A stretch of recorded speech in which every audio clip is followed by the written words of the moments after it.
Hello all, easy లివింగ్కి స్వాగతం. ఈరోజు నేను మన అమ్మమ్మలు నాయనమ్మలు కాలం నుంచి వస్తున్న ఒక రెసిపీని మీతో పంచుకుందామని చెప్పి ఈ వీడియోని చేసి వీడియో రూపంలో ఈ రెసిపీని చూపిస్తున్నాను. మీలో ఎంతమంది పాటోలి అన్నది విన్నారు? చాలామందే వినుంటారు, కానీ వినని వాళ్ళు, అసలు ఈ రెసిపీ చూడని వాళ్ళ కోసం ఈ వీడియో. పాటోలి అంటే ఇది గోరుచిక్కుడుకాయతో కానీ చిక్కుడుకాయతో కానీ చిక్కుడుకాయ జాతి కూరలు వేసుకొని చేసుకోవచ్చు. చాలా రుచిగా ఉంటుంది.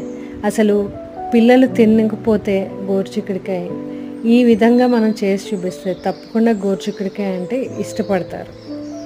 ఇది చాలా తక్కువ ఇంగ్రీడియంట్స్తో కూడా తయారు చేసుకుంటారు. కూరలు ఏవి లేనప్పుడు కూడా ఈ పాటోలీని చేసుకోవచ్చు. గోరుచిక్కుడుకాయ ఒక్కటి పక్కకు పెట్టేస్తే మిగతావన్నీ కూడా ఇంగ్రీడియంట్స్ యాడ్ చేసుకొని చేయొచ్చు. ఇంగ్రీడియంట్స్ కావాల్సినవి ఏంటంటే గోరుచిక్కుడుకాయలు, ఇక్కడ శనగపప్పు, పచ్చిమిరపకాయలు. శనగపప్పు 1 కప్పు దాకా తీసుకున్నాను. పచ్చిమిరపకాయలు ఒక 7-8, కరివేపాకు, ఒక పెద్ద ఉల్లిపాయ. కారం ఎక్కువ కావాలనుకునే వాళ్ళు పచ్చిమిరపకాయ ఒక 10 దాకా వేసుకోవచ్చు. జీలకర్ర, ఉప్పు, నూనె. ఈ ఇంగ్రీడియంట్స్ అన్నీ కూడా చాలా ఈజీగా ఇంట్లోనే అవైలబుల్ ఉంటాయి. మార్కెట్కి పరిగెట్టి స్పెషల్గా చేయక్కర్లేదు. సో నేను ఇక్కడ ఏం చేస్తున్నానంటే మిక్సీ జార్ తీసుకొని ఇందాక చెప్పిన ఇంగ్రీడియంట్స్ అన్నీ కూడా కట్ చేసి పెట్టుకున్నాను రెడీగా. ఇవి మిక్సీ జార్లో వేసేసుకోవాలి. వేసేసుకొని ఇక్కడ చూపించిన ఇంగ్రీడియంట్స్ అన్నీ కూడా మిక్సీ పట్టుకోవాలి.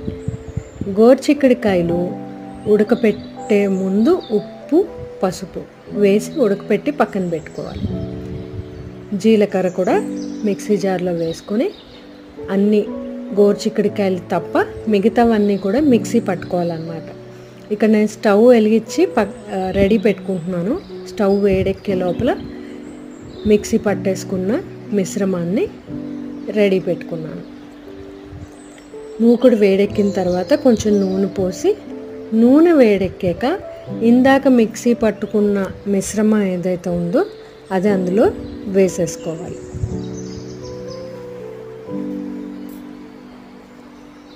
అది వేసుకొని దాంట్లో కొంచెం ఉప్పు కూడా వేసుకోవాలి. మీరు మిక్సీ పట్టినప్పుడే ఉప్పు వేసేసుకుంటే ఉప్పు చక్కగా కలిసిపోతుంది.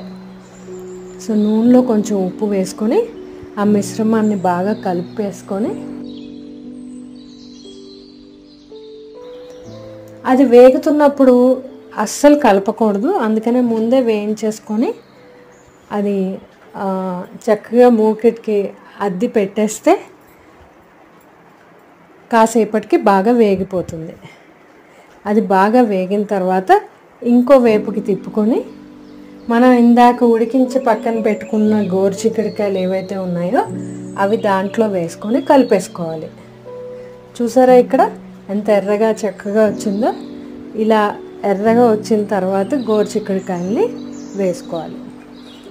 ఇక్కడ మీరు జాగ్రత్త పడాల్సింది ఏంటంటే ఇందాక గోరుచిక్కుడుకాయలు ఉడికించినప్పుడు ఉప్పు, పసుపు వేసుకున్నాం కనుక మళ్ళీ ఈ మిశ్రమంలో ఉప్పు వేసుకున్నప్పుడు కొంచెం చూసి వేసుకోవాలి, లేకపోతే ఉప్పు ఎక్కువ అయిపోతుంది. అంతే అండి. ఇది చక్కగా కలుపుకొని వేడి వేడి అన్నంలో నెయ్యి వేసుకొని తింటే ఆహా ఏమి రుచి! అన్నం ఖాయం.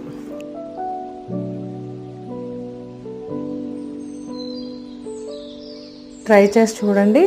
ఈ రెసిపీ చాలా బాగా కుదురుతుంది, అందరికీ నచ్చుతుంది. మీకు కూడా ఈ రెసిపీ బాగా నచ్చితే తప్పకుండా కమెంట్ సెక్షన్లో నాతో షేర్ చేసుకోండి. నేను కూడా విని ఆనందిస్తాను. Thank you for watching and thank you for your time. Bye.